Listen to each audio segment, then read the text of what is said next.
What's going on, everybody? This is the very first official show here on Team Hold Racing. We messed James and I. Also, James, welcome. How you doing, man? Hey, thanks. How you doing, Mike? Doing great myself. We're looking forward to another Formula One season.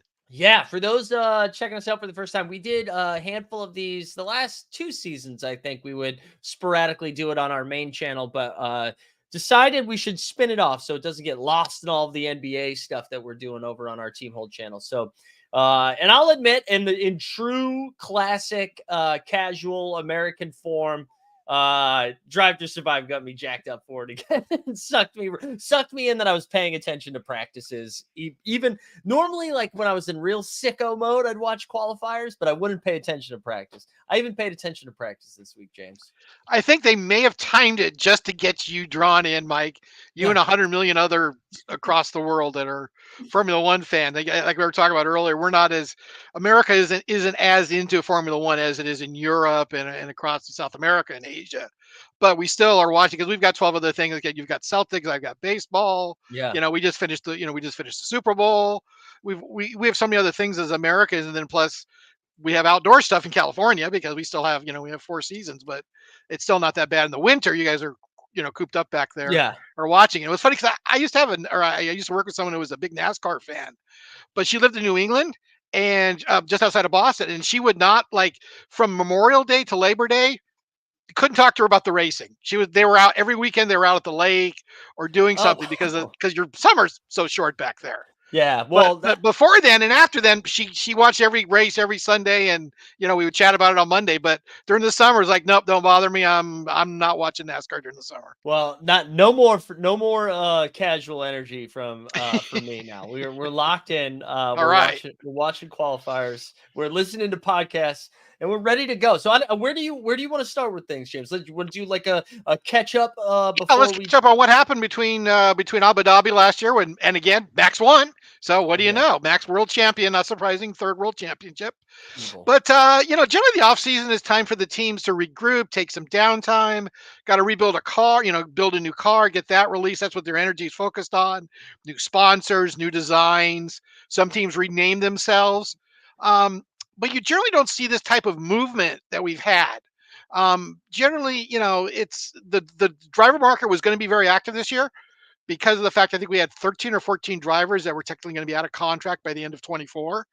But it jumped off real early, and let's start getting into it with, first of all, January 10th, got the new year off to a quick start. Gunther Steiner let go at Haas. The star of Drive to Survive was let go by Gene Haas. Now, technically, his contract was not renewed. So It wasn't like he was paid off or was fired. He just said, and from what he said in some of the interviews, it was like he was talking with Gene, and he was kind of like, well, Gene, what do you want to do? Do you want to keep me? Do you want to let me go? What are you going to do? I don't know have you watched any of Drive to Survive? No, I have not watched Drive to Survive. So maybe there's some clues in there on the relationship wasn't all copacetic or something. Honestly, it wasn't that. It seemed like Gunther truly. I mean, he's like, I can't take this shit anymore.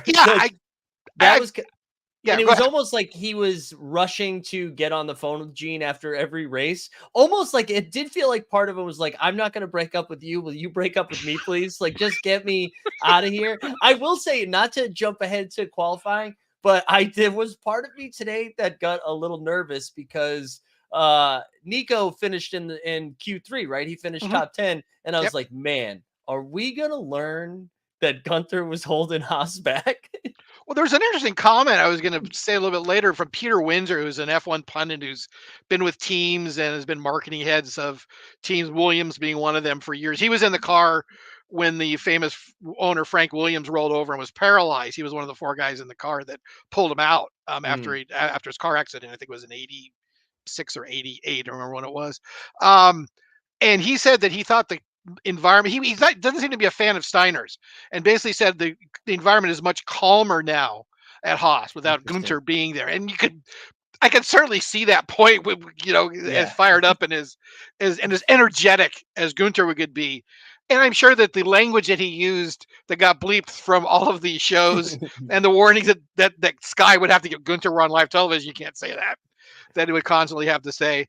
I'm sure that carried over into his conversation with the people, and maybe a few people were stressed out by it, by some of his choice of words, and I'm sure he pounded fists and slam doors and stuff like that. Though it's funny, Kevin Magnuson broke one of the doors. And he goes over to his manager, goes, Kevin's gonna have to pay for that door. And I'm going like, Gunther, how many doors have you had to pay for? I'm wondering. But he was let go. It was it was kind of a surprise because he's been in there since the start. And actually, he actually pitched this idea back in 2014 to Gene Haas. He had this idea of putting together a team like this because there was a loophole in the regulations at that point that allowed them to buy a significant part of the car. F1 is all about and the reason there was originally, it was a constructors championship.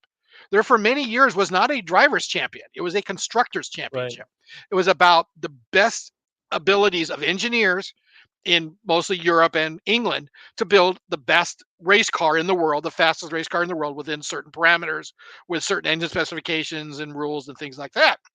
And there was a constructors championship. Eventually there was a driver's championship, and it's overshadowed the constructors. But you are paid. All the teams received their money for their payments, their bonuses, their rewards for the year based on constructors, not driver points. Right. So that's what it is. It's still just preliminarily a constructors championship. And Haas had a little loophole where they were able to jump in there, and Gunther saw this, where they could, because he actually started with Red Bull originally when Red Bull started. So he actually knows Christian, I'm sure, from way back, and Marco too, about basically buying parts of it. Their car is still supposed to be built by them, but it is technically designed by Dallara in Italy. So they really don't. I mean, they kind of design their own car, and they kind of don't. And there really isn't anybody that does that besides them. And he pitches to Gene as a way to get into Formula One on kind of a budget when there wasn't a budget cap, and a way to basically kind of almost know what you're going to be spending every year versus what, like, and Gene was in for a certain amount of money, and I don't know what it was, if it was what the budget cap was, or maybe a little bit more, or maybe a little bit less. It's like the money ball of F1. In a sense, yeah, in a sense, but it was kind of like trying to do F1 on the cheap. It was kind of, it was very Oakland A's-ish in a sense, as far as when it comes to spending money. So they were trying to do it, and he pitched it to him, and basically it was his idea, and Gene said, fine, put my name on the car and I'll buy it, and here's the check for it. And Gene writes the checks for it every year, which is why Gene gets final say over who gets to be team principal. But it's kind of a one-off because nobody else does this. And from what I've heard is you couldn't really do this today. Andretti couldn't do this if they came in. We'll talk about Andretti later. But if someone else tried to come in to F1, they couldn't do it. It wouldn't be allowed to go on today. They're grandfathered in. So if they ever, quit or leave, they would lose this ability. And I don't know if they're sold, they lose this ability or not. It's an interesting question. So, but yeah, so that was it was kind of a one-off. It allowed them to go racing sort of on the cheap. But the point is they're kind of limited in their technology. They don't have their own they don't have a complete in-house design staff to be able to change stuff. They can do upgrades and all that stuff, and I think they build that stuff because you have to build the car internally. Right. But as far as the design stuff, I don't know how deep they are in the aerodynamicists. They don't have an Adrian Newey type. In fact, when they let Gunther go, they let the chief designer go at the same time. And they promoted the assistant chief designer who used to work at Ferrari. And again, I don't know how much of the input he does versus how much Dallara does as far as the car building process. So they promoted Asayo Kumasato, who is their on track. And I've seen him a couple of times. You've seen him probably on Drive to Survive a little bit. He's the guy that's usually whenever they're, you get somebody sitting up on the wall, probably sitting next to Gunther. Yeah, he's there. Seems to be a real bright guy. Real engineer type. And so they promoted him basically from chief engineer all the way up to team principal, in a sense, jumping over what would have been the chief designer, who you would think would be chief technical guy, would be number 2 in the company. And they're going to supposedly bring in a business person to help him out because he doesn't have a lot of the business, the as they call it, the commercial side, the sponsorships and the money and the finance and all that stuff. They're going to bring in someone to help him out with that. I do think that was kind of like the biggest hit for Haas, like losing somebody like Gunther, maybe, just commercially, because he was definitely like the face of it. I mean, you can make that case for Red Bull with Christian Horner, but Horner more so puts himself in that spot. It's Max. People know Max, like Max went right. But and it's Red Bull. They're writing the checks. Right, exactly. But with Haas, you're not really no one's like, and maybe I'm wrong, but I think people would recognize. No, Gunther was the face of Haas by and far, other than the drivers. Yeah. I mean, it was like, if you're up down Haas, who do you associate? Gunther. Maybe not Gene, because Gene's only known in America Gene's not known in I Europe. know Gene because Gunther says his name all the time. Like that's the There you go. only Yeah. truly like, and even Kevin Magnuson or Nico, maybe because they haven't had like a consistency really behind Right. the wheel. But anyways, yeah, Yeah. not to But derail us. no, exactly. No, and it's a good point. He's the face of it, and he's the one that's got them a lot of time on Drive to Survive. And I would say that Gunther's personality was probably very instrumental in getting that MoneyGram sponsorship. Yeah. Because it certainly has been the results. They haven't done squat. I mean, they've basically been last, second to last, second to last, third to last. I think they were fifth one year, about year 2 or 3 since they started in 16. But they've not done anything that's been remarkable.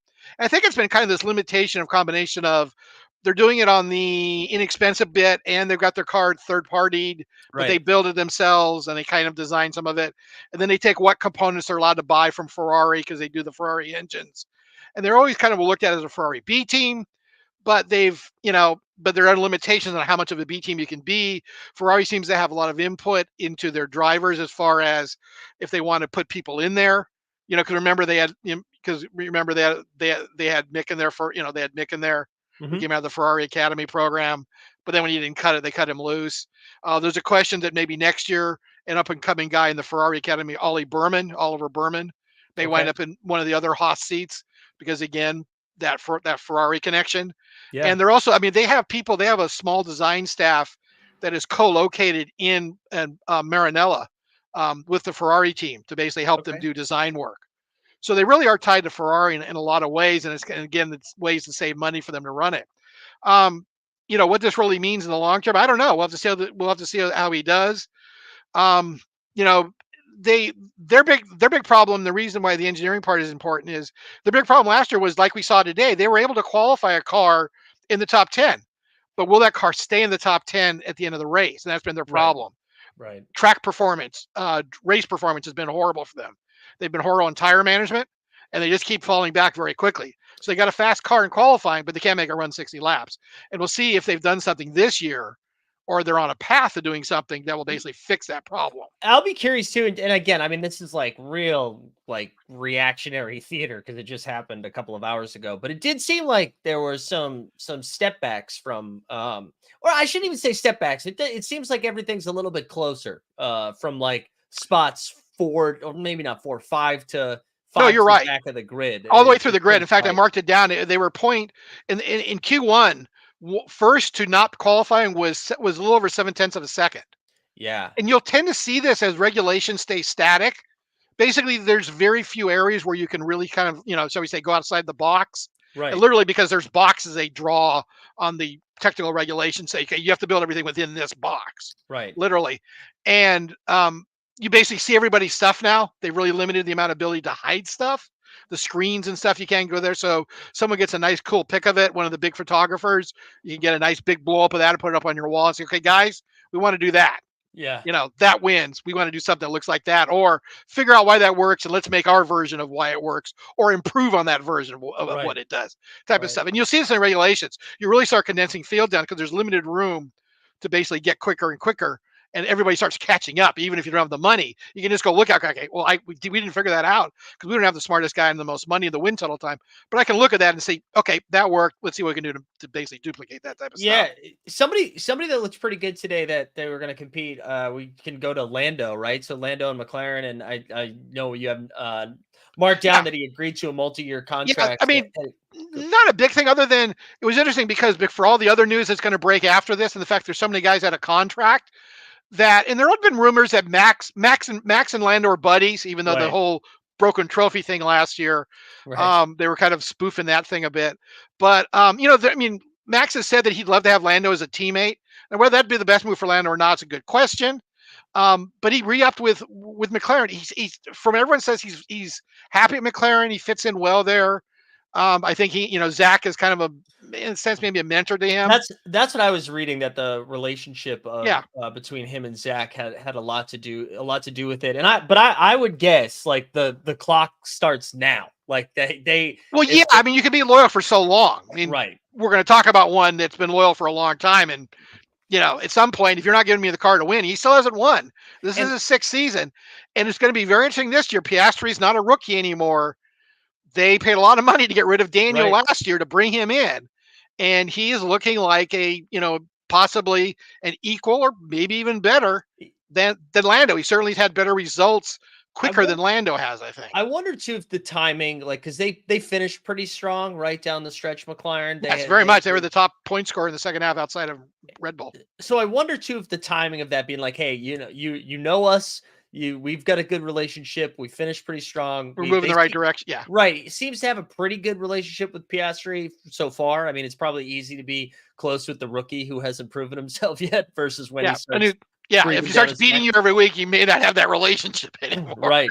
But they're like a team that I'm excited to track, because I do think they could be like feisty and competitive, and that will be fun to watch. But also, if they don't perform well early on, the hot seat will be on. I think that's going to be interesting because they've said that they've got improvements coming in the 5th, 6th, or 7th race. I forget which race that's going to be. If that's Monaco or Spain. Remember, I got 24 races, your long season, lots of time for upgrades, and they knew that coming into it, but they still did better than last year. Last year they were looking pretty dismal coming out of the testing.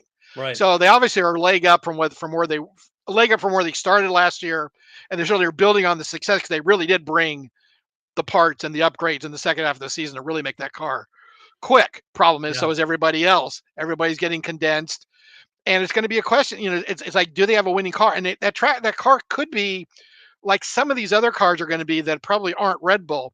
A lot of these cars can be track dependent and weather dependent. Some we may find out run better in the hot than the cold. Some maybe run better when it's windy versus not windy.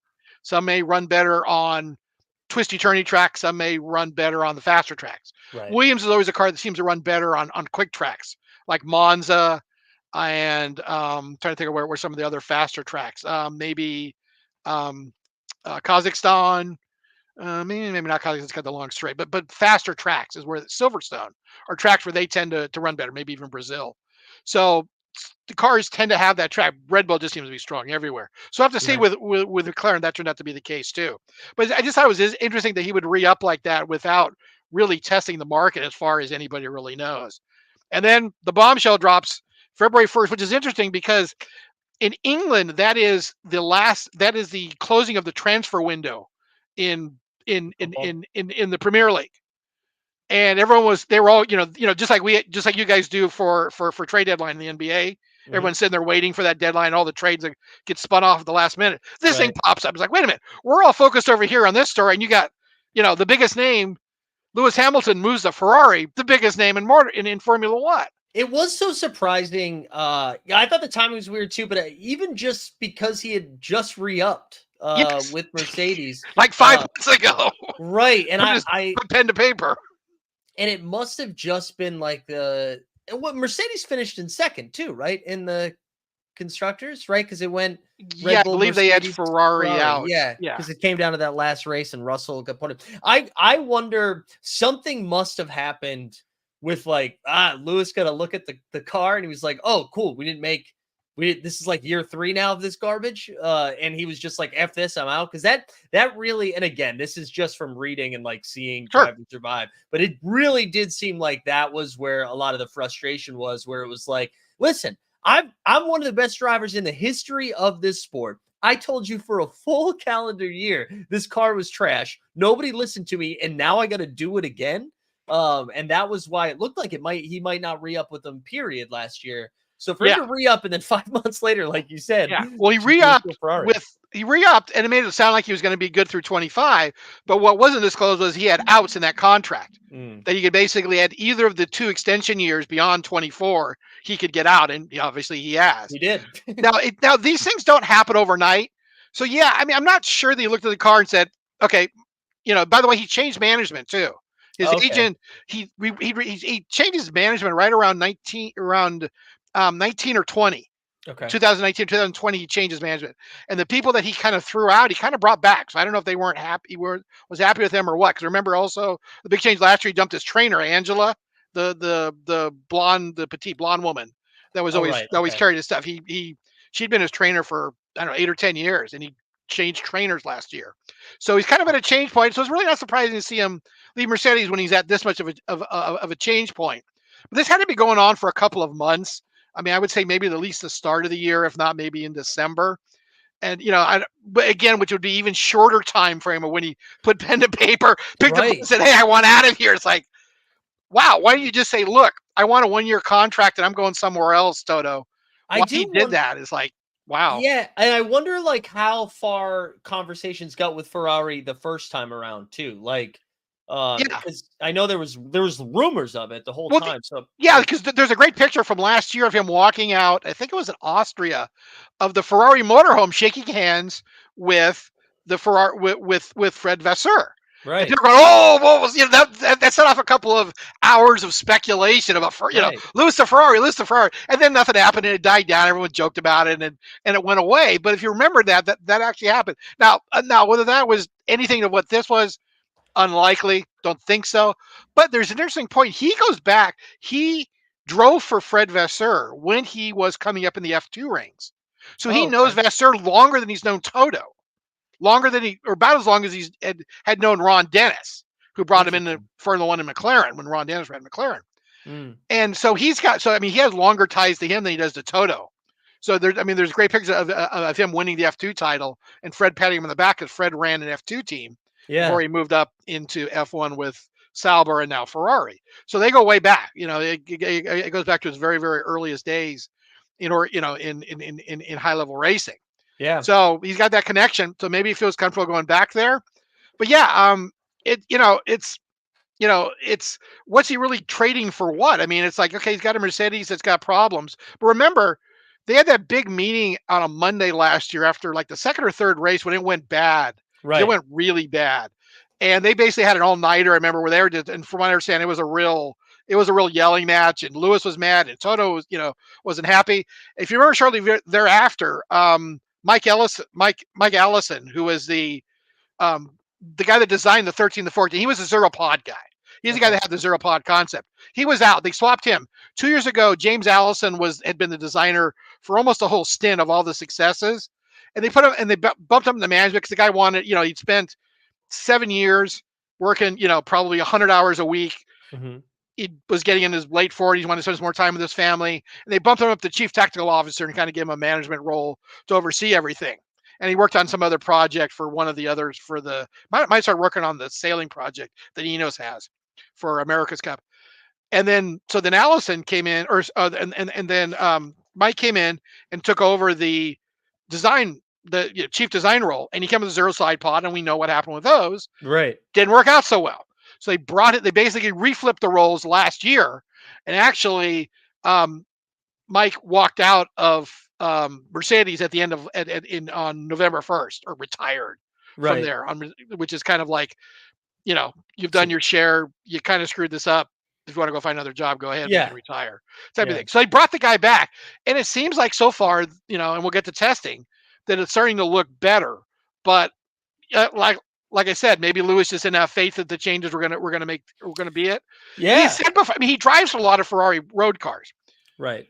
It is, and I would guarantee you, if you polled the guy secretly and didn't and said, okay, we're not going to tell you the result, we're not going to tell anybody what you say. If you polled every driver on the grid, I would say at least 16 of the 20, if not more, would say they would want to drive for Ferrari at some point in their career. Yeah, I would think Lewis's so. time's running out. He's 38. He's only got 3-4 more years. I mean, unless he wants to be Fernando and drive till he's 50. And Right. Lewis has so many other activities that he does with his foundation and his work in diversity and that stuff, that you would have to wonder, that's how long does he really want to be behind the wheel? Sorry, go ahead. I Well, cut you off no, there. no. I just think too. I think you're right that he probably was thinking about the longevity of his career, and he's like, I probably got like 3 or 4 more legit cracks at this. And he looked at he was like, I don't think I'm gonna have a chance at winning a title with Mercedes and Ferrari. If Ferrari could just stay out of their own way for a full season. I forgot too. Going back to Ferrari just for a second, I forgot still early on how many times they were like had pole and then just got smoked on the race day.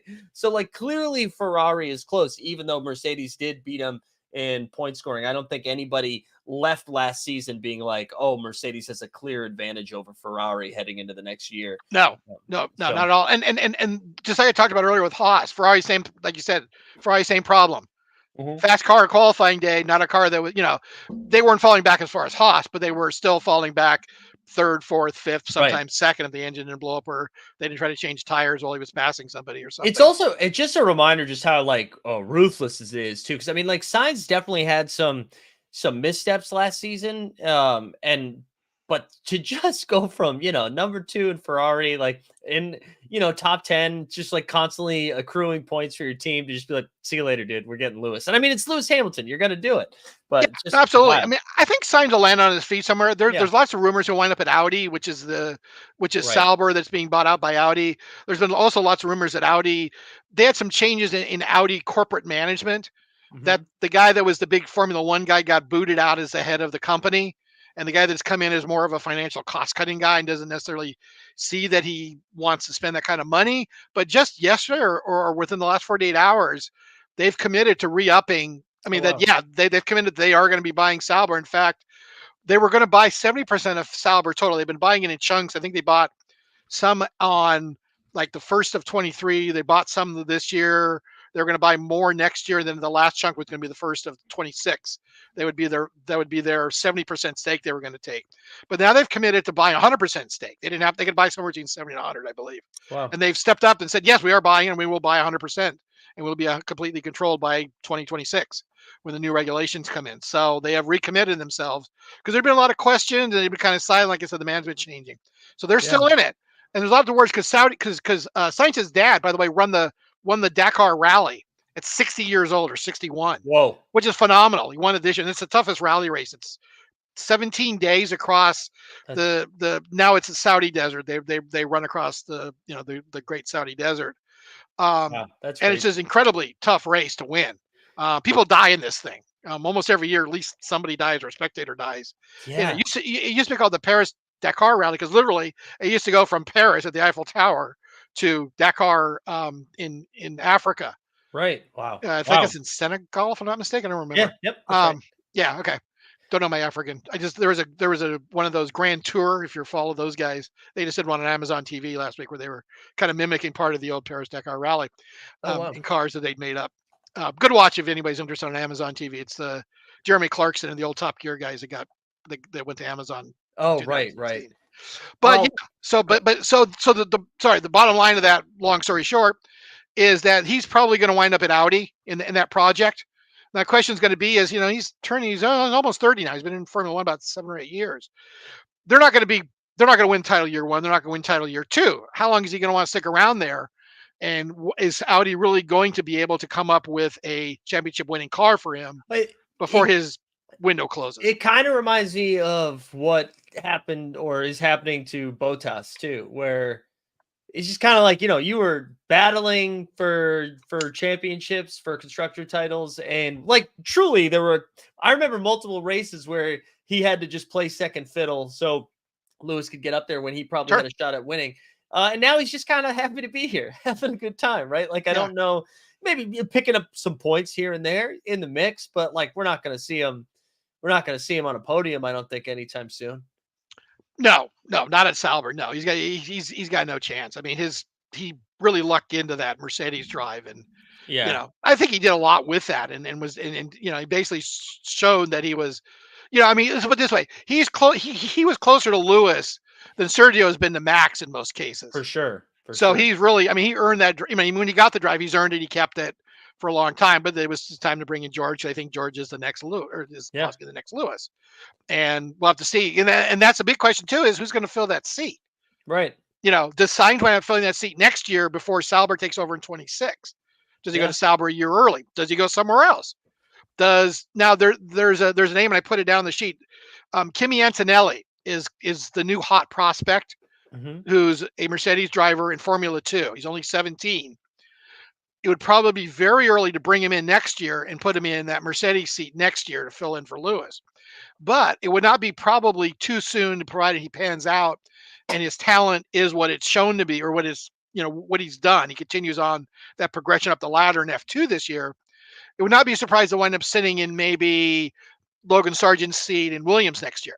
Yeah, Logan seems like he's gonna be Gonzo soon. And then he gets a year. He gets a George treatment. You're He right. gets a year or two at Williams before he gets put into the big boy seat. Yeah. Um, One more thing on Mercedes, and let's move to sure. Red Bull. I do wonder like George probably won't say this publicly, but there's part of him that's probably like, all right, I'm the guy now. Like, Well, the question is going to be, is he the guy? yeah. You think they would have somebody that would come in immediately that would Well, if you brought kind of, in Fernando, who's the guy? If yeah, you bring in Kim and Antonelli, he's the guy. yeah, But then again, there's nothing that says that Kimmy in a couple of years can't beat George. that's true. That's I true. mean, it's all up to performance. Yeah. George, show us what you got. I mean, Yeah. he's been impressive. Yeah. He outqualified Lewis today. Spoiler alert. Sorry, Michael, if you were watching. Yeah. Miguel, if you're watching. But yeah, he outqualified, Lewis today. So is this going to be a turn, Yeah. for the, is this, and again, Fernando kind of aside, Father Time is always victorious. Time will get you in this business, in every business. Your resources run out. Unfortunately, look at Michael Schumacher at the end. It wasn't a pretty picture. He didn't go out well as far as, for a 7-time world champion. And it's going to be the question is what's going to happen when Lewis gets the Ferrari. I'm sure he's going to be extremely motivated. He's going to, they're going to do everything they can to build him the best car. But Ferrari is a culture in and of itself. And it is probably calmed down a little bit from what it used to be, but it is still it is still unique to any of the F1 teams. Yeah. There is nothing like Maranello. There is nothing like Ferrari. There's nothing like the allegiance people will have you when you put on those red overalls, that red fire suit. And it is just absolute pandemonium. I mean, Lewis is popular. He's going to be popular in Britain. He's still be popular with a lot of fans. But Mercedes is not Ferrari when it comes to that entire country looking at you. Well, it'll be like, I mean, it's all bells and whistles right now. Charles like, oh man, hell yeah, Lewis Hamilton, my guy. I'm like, yeah, all it takes. What happens when they start? We saw an episode from Drive to Survive. Forget what race it was from last season where Charles basically was like, I can catch signs right now. Like I can run down signs. And they were like, no, we need to make sure we secure first and third or first and second, whatever. Just play defense. And he did it, and he clearly wasn't thrilled about it, but he was like, we need to, camaraderie, teamwork, blah, blah, blah. But that changes when it's every week, not just like once. Season. And Sainz has pretty much had the measure of Leclerc. He hasn't been head and shoulders above him, which will help Sainz when he goes out on the market. Yeah. And B, kind of begins to question, Leclerc is one of those guys too that's got to start looking at the clock pretty soon. Yeah. So, is Ferrari going to bring me a world championship car? Are they going to be focused on Lewis? Right. I'm going to be like 33 by the time Lewis is done here, or 32. Where am I going to go? Am I, what's my opportunity going to be if I really want to be a world champion? Or am I just going to be one of those guys who's won a fair amount of races, but never been on that list of world champions? I know. I'm rooting for him. I like him. I don't know why. I'm not wishing against him, but it was like when he joined Ferrari, it wasn't a question of if, it was a question of would he win 2 or 3 world titles. It seemed like 2 seasons ago it was good. That's when it was gonna happen. It seemed like they had the best car. Yeah. 2 years ago, they had that lead. They started off strong. They won in Bahrain. And Max was mad because they had some fuel problem. They had a couple of fuel screw ups. Yeah. And Max it's like, whoa, wow, looks like Max hasn't really got the. And then Max turned into the Terminator. And Ferrari turned into Ferrari. Right. And they just kept, that great. That was the famous, don't bother me. Yeah. From the French Grand Prix bit. It's incredible. So their strategy. I still don't understand. I mean, seriously, Ferrari, there's also rumors that they're going to try to bring Adrian Newey over. They're going to try to throw as much money as they can Adrian Newey to get him to come over and design cars. Seriously, a lot cheaper person you can bring over. It'll cost you some money, but not as much. Bring over Hannah Schmitz. Okay. She's the woman who runs strategy at Red Bull. There you go. Bring her over. There you go. Because it'd be a diversity hire, and it would be great for them. I don't know how that's going to fit in that culture over there, but I would, if you want to fix, to me, what seems to be the biggest problem outside the mechanics is bring her over. Yeah. She's just seems to be a genius at strategy. She never screws it up. Well, and listen, maybe the culture might be a little bit better for a woman there than it is currently at Red Bull, which what a transition. Oh, wow. Which I think, I don't want to do too much speculation as we're still waiting for anybody. Of course, yesterday the bombshell was anonymous email just kind of blasted out to a bunch of different team principals and media personnel. Of what went down. It sounds like, Christian was stepping over some lines, probably abusing some power, having a relationship with someone that he's not supposed to for lots of different reasons, but is in a position of power. I don't want to. I think obviously it should be dealt with and handled. What I think is so interesting about all of this right now is why it's taking so long. And I understand. He was clear. Well, he was clear technically. This is when they start. Remember, so February 5th, Red Bull made the announcement. We're just coming off the Lewis thing. They made an announcement. They were investigating Christian because someone had filed a complaint for workplace misconduct. They investigated. They got an independent barrister, lawyer, British word for lawyer, to basically do an investigation. He was, in fact, the day of the car launch, he spent the morning with the investigator answering questions about this whole thing. At 6 or 7 hours or something. The launch was like at 8 o'clock at night. I don't know if they scheduled that way or what, but it went through that. And then as of, was it Tuesday, they declared that they've cleared him of all charges. They don't have anything wrong with him. And this wasn't the Red Bull race team. This was Red Bull corporate in Austria. Red Bull is 49% owned in Austria by the Mateschitz family, Dieter Mateschitz, who passed away about 18 months ago. His only son, inherited the entire stake that his dad owned, including Red Bull Racing. And then it's 51% owned by a family in Thailand. The company's worth about 38 or 40 billion dollars total. Okay. So the son's worth is about 17 billion, give or take, and the Thai family is worth about 18 or 19 billion, give or take, for that 2% difference. It's seeming to be, and again, this is somewhat a rumor, but there are some, and don't forget Helmut, and don't forget Helmut Marko plays a role in this, because he's got a role, but he doesn't have a role. He's the head of the driver program. He officially worked for Red Bull corporate, not Red Bull Racing. And Christian doesn't report to him, and he doesn't report to Christian. Right. And I don't know who he reports to now. He reports to Dieter's son now that Dieter's passed away. And he kind of is the man behind the throne in a lot of this. And he's 80, and it's about time for him to retire, or maybe even 81 by now. And there's just lots of questions on. Max has stated in the past, the only two people he is loyal to are Joss's dad and Helmut, who brought him up as a junior driver. He's never expressed, loyalty to Christian. Sure. They obviously get along. They've been successful together. He hasn't been very strong in his support of Christian as this thing has been coming out. He's just said, I'm focused on racing, I'm the driver, I'm the car. I don't, that's all stuff that doesn't pertain to me. He hasn't said a lot of support for Christian.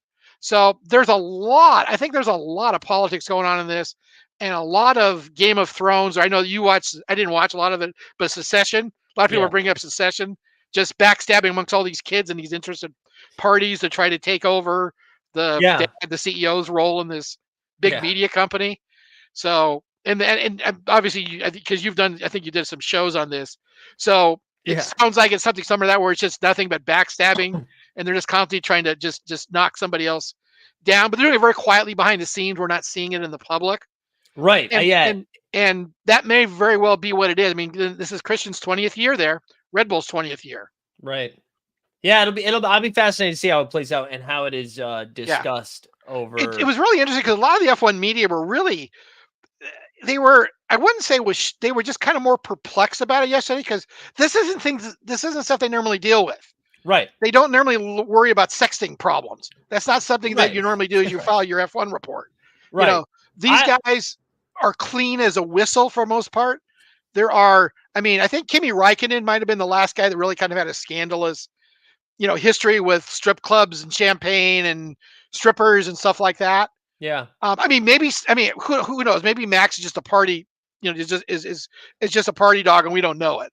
But I don't think so. I don't think any of these guys are. I haven't seen any of that. I think, just to put a button on it, it has. I feel like Red Bull they're my villains, so I'll enjoy them continuing to lean into the dark side. Watch this space for more information. It's going to be interesting. Yeah, if you really want to find this stuff, if you Google, you can find it on the internet. I haven't looked at it yet, but I think someone else has. So be it. All right. Preseason testing, Bahrain, February 21st to the 23rd. What did we learn? All the cars came out. We have a new team. We have V-Carb, which is basically the old Toro Rosso team.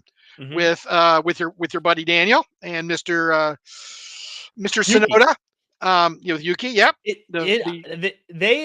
I guess we got. Sorry, I'll let you keep going. No, go ahead. with qualifying, they man, they looked like they were hanging on for dear life, and they were really, really close to just being donezo after Q1. And I think by making it to Q2, publicly, there's not a lot of panic, right? Because you probably expected them in the 9, 10, 11, 12 range. They were closer to 20, it felt like, than they were to 10. So that was kind of a tough watch. Yeah, a lot of people have broken up into 2 groups of 5. Yeah. Basically, upper half, lower half, and they're ranging towards the the top of the lower half, shall we say? Right. Like you said, you perfectly place them. They're going to hit us. They're going to hit a Q3 here and there. Mm-hmm. They're not going to be in every Q3. They're going to hit a Q3 here and there. Right. But it'll be. But what we found out overall, Red Bull is Red Bull. No changes. I thought it was very interesting. I mean, I was talking earlier about Allison and the zero, and then zero pod concept, zero side pod concept. Adrian Newey is an aerodynamic genius, and he still uses a drawing board. Literally, does not use CAD programming. He draws it on a architectural board, Mm-hmm. and because literally on what to call a drawing board, because that's just who he is. He's about 62 years old, and that's the way he's brought up. And he's got a notebook that's like yay thick of stuff, and you'll see him walk around and writing stuff down the notebook. That thing is probably worth $1 billion. You could get it out of him and all the stuff he's got in there. But I really, when I saw the Red Bull and saw some of the technical breakdowns of the car, I really think he was, even though he's like I said, a mid-60s, I think he's trolling Mercedes. Like, oh, zero side pods. Oh, that was a big bust for you guys, wasn't it? But here, if you try it like this is how you actually get it to work. What? So we can do zero side pods too. You want us to do no zero side pods? We can do that. You want us to do zero side pods like you guys failed at? We can do that too, and we'll still beat you. So I really think he's trolling them. I really do. It's just the hilarious. conversation around that was pretty great. I was listening to, I think it's called Shift F1. It's a podcast that I listened to, and they were talking about that, how they were like, it's just the ultimate, I forget how they described it, but basically like the ultimate ego troll job of just being like, yeah, we thought your idea was super good. You just were very bad at executing it. So we'll just execute your idea. Yeah. You want to see how it's done the right way? Oh, yeah, we can do that for you. No problem. This is how you do it. And you can do these inlets and you do that. Yeah.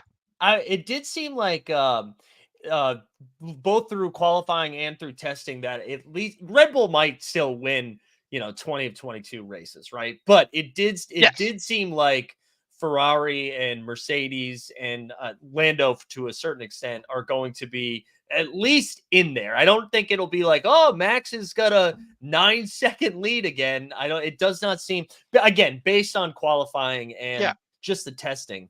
Yeah, they're closing the gap. Most definitely. The team are closing the gap, whether it's Ferrari. I mean, to me, you can throw pretty much a blanket over Mercedes, Ferrari, and probably McLaren.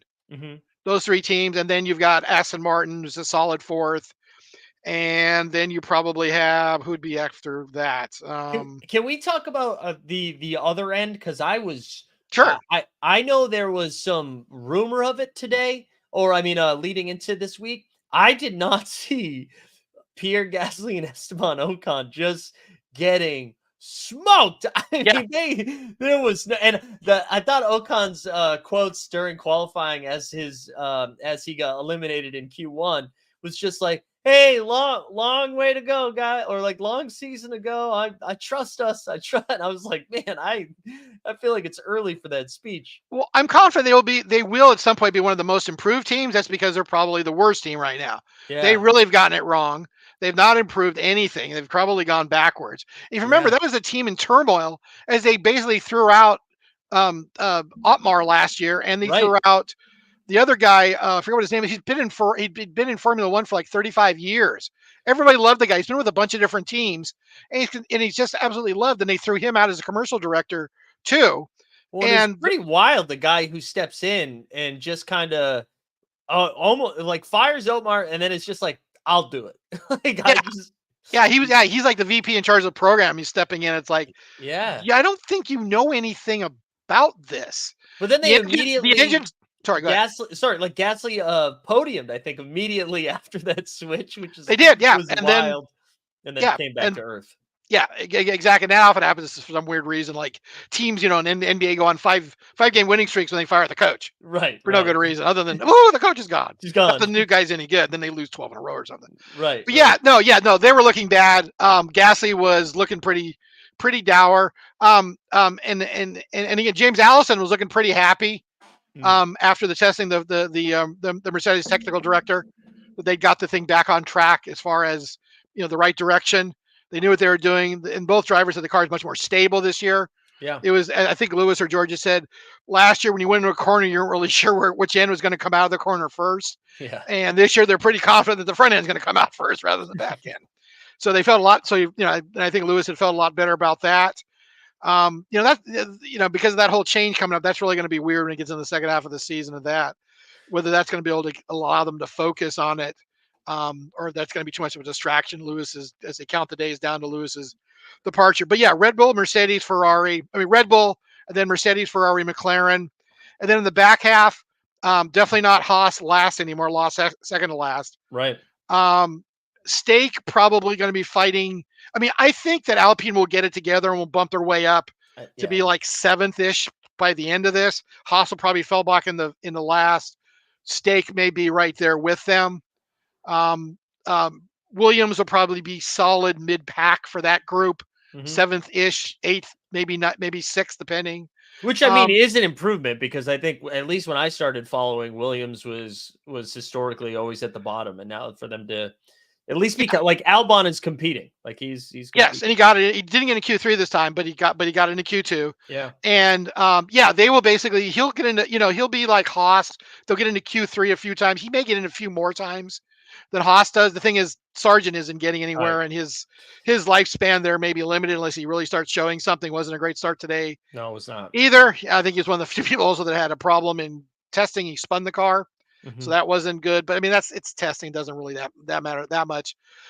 But yeah, he's got to do something. This is his second year, and it's got to be it's a put up or shut up year for him, most definitely. So yes, you've got the and again V carb. I like to call them V fuel injection, since they haven't had carburetors in Formula One cars in like 35 years. But so be it. But yeah, Daniel, this is Daniel's chance. Yuki's probably racing for his job. Yeah, because he's not been bad, but he hasn't been good. He hasn't gotten better. He's been in the same spot. Yeah. I think if anything, the biggest development we've seen from Yuki has been up here in his brain, and not necessarily like maturity wise. He seems to be a little bit more locked in. But I feel like, and that's made him a little bit more competitive because we haven't seen the freakouts. But yeah. I haven't seen a noticeable change in performance. But let's not forget who's their third driver, Liam Lawson, and we saw what he did last year. Right.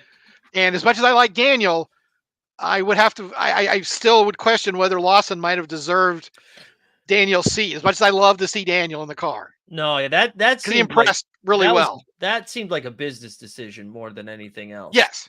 Well, I think it's also because and I don't know if there's a thing with Christian and Daniel that he wants to get Daniel back in Red Bull, literally the Red Bull car. Right. And I think he's the thing he holds over Sergio's head.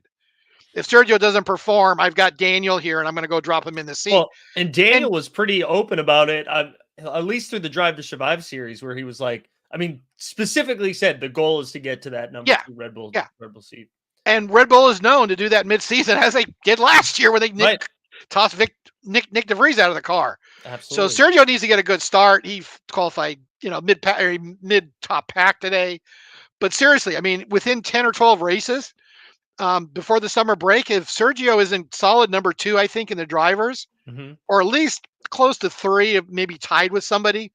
Yeah, I think, and Daniel's done good, scored a lot, scored in half the races.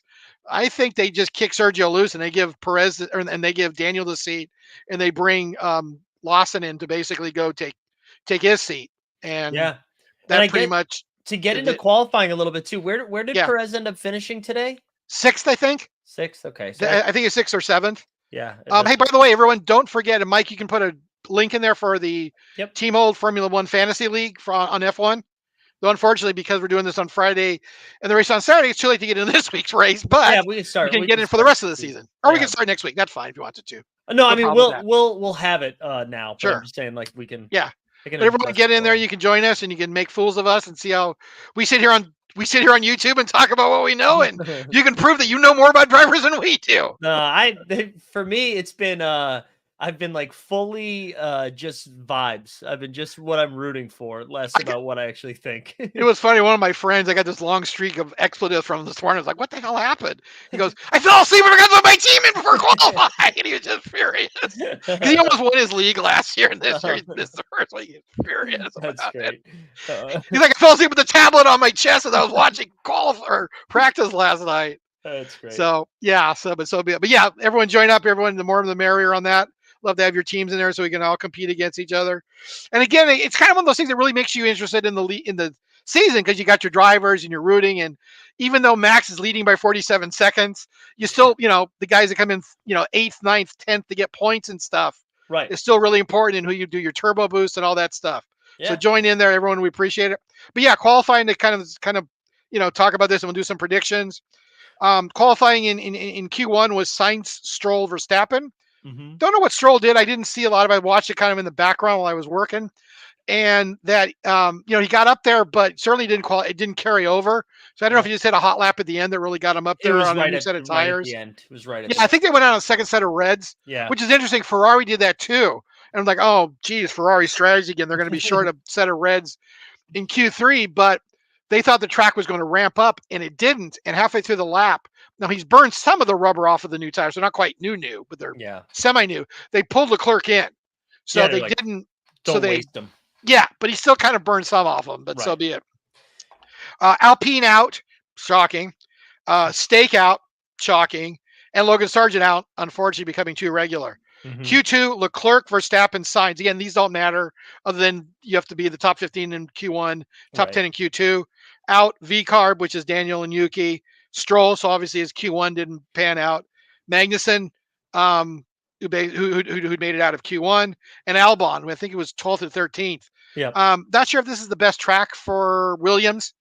So they were out. So basically Q3, interesting strategy by Aston Martin. Fernando made it into Q3, but kind of there's a pack that goes out early. Then they kind of sit for 5 minutes, and then the pack that goes out right at the end to get like the optimum track conditions at the end. Fernando went out in that gap and wound up. I think he wound up fifth, didn't he? Fifth or sixth? I don't remember the. Well, it was funny because it's kind of like what you're talking about with Leclerc, but it sounded like they decided beforehand that they were like, oh, we're not going to run him out. Like, we'll just, you know what? We're not going to waste the tires. We'll put him in 10. And then as he comes out, like mid run, even the announcers for Sky Sports were like, well, I guess he's going out. Like, they just kind of thought. He did pretty well, actually. Yeah. He was like third, I think, at one point before the final guys came out there. Hulkenberg, I think, finished, he's 10th. But still, it's Haas. Again, this is really going to be the critical thing for Haas. They've shown they can qualify at times, but can the car stay there? Right. Or is he going to fall back to 17th? And if he has, then they've just wasted it. I mean, they wasted another year. Right. So be it. So Max on pole, Leclerc second, and George Russell third, topping Lewis, who was seventh. Yeah. So I don't know. The thing is with some of these, it could be a traffic situation. Lewis got in the wrong spot on the track. They put him out in the wrong timing, and George had a clean run, and Lewis didn't. I don't know. I didn't hear Lewis complaining about it. I actually think we got Lewis ninth. Was he ninth? Oh my gosh. Okay. I guess I didn't see the final numbers in. Wow. Yeah, so it went Max, Leclerc, Russell, Sainz, Perez, Alonso, Lando, Piastri, Hamilton, Nico. Wow. So the McLarens, not showing what you would think. You would have thought they would have maybe had a fourth or a fifth out of one of those two guys at least. Right. Well, and Lando early was running pretty well in that first and second round, but yeah, it'll be interesting. Also, before we get into predictions and then start wrapping this up, Maddock had a question in the chat asking if you could explain the speed trap on the course, and then he says, "Sure, it's not what I'm thinking." No, it's not. You will not be getting a ticket for it. It is where they basically clock the cars. They have a top speed, and it's a point on the track where they have the monitors to track what the top speeds are for the cars. And you'll see them. They'll also have they'll have some other things on there. They have 3 sectors on the track for timing and scoring, but they'll put a timing thing for top speed. Usually it's at the end of the longest straight. Okay.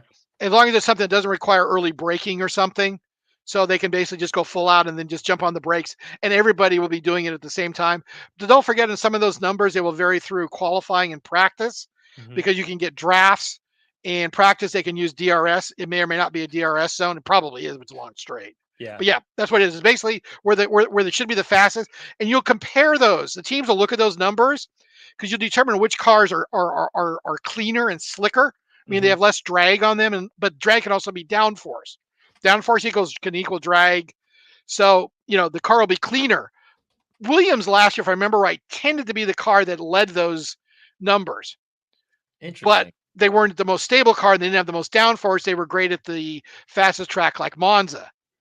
That's where they would generally score their points. Okay. So Red Bull was generally second because they were Red Bull and they were pretty much quick over all. And then some of the cars, like I forget, might have been Alpine, who was still a solid team, or I forgot who else. There were one of the teams that was solid teams was down near the bottom at all of them because they just weren't a slippery car, but their car sat really well through corners. All right. But thanks Nice. for the question. Yeah, Appreciate no it. question, man. Okay, so Mike, why don't you go with predictions? Why don't you give us your predictions for the All race? right, I'm going to continue to put on my clown makeup like I do every year. And this is going to be the season for Leclerc. I'm going to give Leclerc his first win. And then I'm going to put Max in second. And then I think I am going to believe in Lando. I think I want to see Lando get off to a good start, get him on the podium. We're going to put him in the top 3. Yeah, that's what I'm going to do for at least this race for Bahrain. What do you got? It's the first race this season. God bless you. You're going to be just as right as I am, I predict. I can't look away from the Red Bull dominance. I can look away from Christian's pictures. I can't look away from the Red Bull dominance. So Max first. I think Leclerc will stay there. He just won't be able to pass him. He just won't be able to get to him. He'll be 12 seconds behind him. He's just not going to be able to get there. He'll be second. And I think that Perez will be third because I think he's feeling the pressure and he knows he's racing for his seat and he better not screw this up if he wants to stay at Red Bull. Then again, maybe he's happy to retire. He's been paid a lot of money for the last couple of years. He can go back to Mexico and live a great life. I think he's got 4 or 5 kids. Yeah. Great life and avoid getting kidnapped in Mexico for the rest of his life. Season predictions. Okay, I'll start off with, sorry, I'm a homer on this one. I'm just going to say Max is going to win the title. I can't see anything that, I mean, literally, if they decide to fire Christian, I could see that changing this because I don't know who's going to come in to run the team. It wouldn't be Adrian Newey. Would Adrian Newey leave for next year? That'd be a lot of questions if this Christian thing continues to blow up and they do something about it and they send him packing, which I would, if this is legitimate, it's maybe not out of the question. I don't know. We can talk about it more in future shows. We know more about it. Yeah. That's the only thing I can really see derailing Max at this point. They're solid. The car's solid. It's an improvement. It's faster. Nobody is solidly ahead of them at any point. So it's Max, and he's the best driver. Maybe sans Lewis right now. He's pretty much on Lewis. He's right in his prime. Leclerc, I think Ferrari's going to make a strong showing. I think because they're Ferrari and their ability to screw up things, that they will screw up things at points. Sure. He'll pick the wrong tires. He'll get left in Q3 or Q1 in one of the sessions because they'll screw up something. They'll put him out the wrong time. They'll get stuck in traffic. He'll have had a problem in the first part of it and not get out of Q1. Same thing for Sainz. Maybe that'll happen. And then I think Lewis. Lewis wants to bring a good result to Mercedes this year. As much as he's leaving, I don't question his love for Mercedes and Toto and for all that they've done with them. I don't think he's bitter, he's angry or anything. It's just there's decisions. It's a business decision in life, and I'm going to move on. But I think he wants to do everything he can to make for his last season there memorable. It is kind of interesting. I was thinking about this as I was trying to think about my season-long predictions, where you have Ferrari, where Sainz knows he's gone.